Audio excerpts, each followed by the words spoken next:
যদি আমি শিক্ষকতা করি, এই বিদ্যালয়ে কোনোদিন কোনো ছাত্র রাজনীতির, যদি কোনো পার্টির রাজনীতির রং আমি পাই, আমি তাকে এই ক্যাম্পাসের ভিতরে ঢুকতে দিব না। রাজনৈতিক কোনো মদত দাতা আমি বেঁচে থাকলে এই স্কুলের কোনো কমিটিতে আসবে না। আমি আমার শিক্ষার্থীদেরকে বলে দিই, আমি সবাইকে ক্ষমা করে দিই। এই ইব্রাহিমের আচরণ এই এলাকার সকল জনগণে জানে। কখনোই সে নাইটে ডিউটি করতো, আমি নয়, কোন পরিচালনা পরিষদ তার বিরুদ্ধে সিদ্ধান্ত নেই।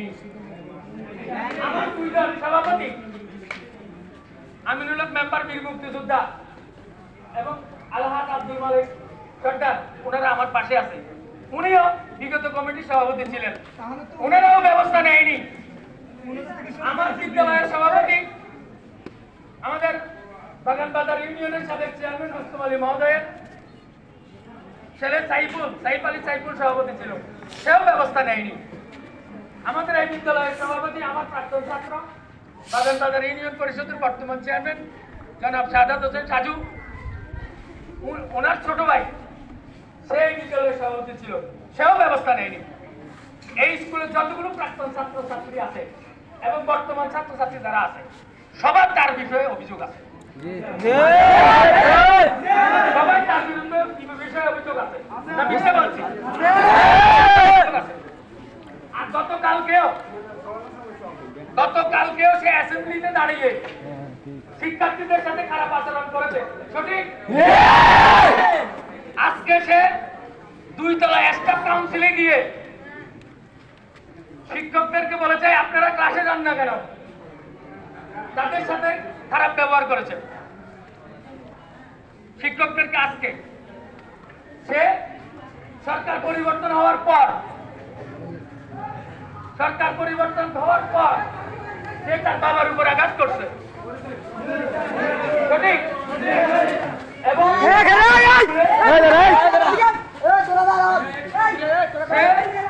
এই স্কুলের আনোয়ার হোসেন, সেও এই স্কুলের প্রাক্তন ছাত্র, তাকেও সে এই স্কুলের মাঠে মারধর করছে, সঠিক? অতএব সে এখানে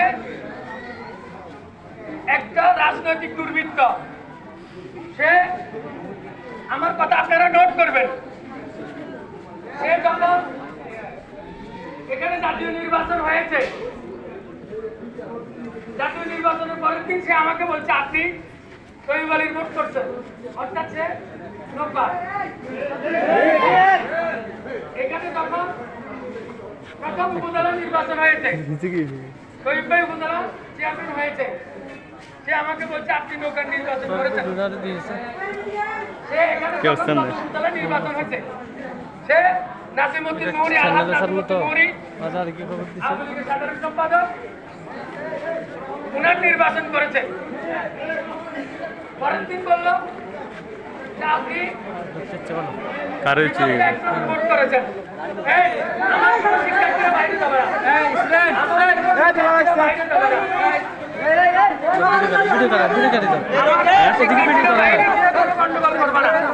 কেউ যদি করো, এটা কোটা আন্দোলনকারীদের যারা নিহত হয়েছে তাদের আত্মা কষ্ট পাবে। আজকে যারা সৃষ্টি করছে, আন্দোলনকারী শহীদ সাহিল এবং মুগ্ধ সহ যারা নিহত হয়েছে, ওদের আত্মাকে তারা কষ্ট দিয়েছে, আমাকে কষ্ট দেয়নি, তাদের আত্মাকে কষ্ট দিয়েছে।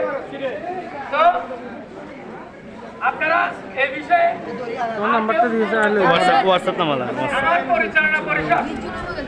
আমার পরিচালনা পরিষদ এটা ইউনো মহোদয় এবং পরিচালনা পরিষদ ওনারা সিদ্ধান্ত নেবেন। তবে আমার কথা, প্রকাশ্য কথা, সে এই স্কুলে স্থায়ীভাবে বহিষ্কার হতে হবে এবং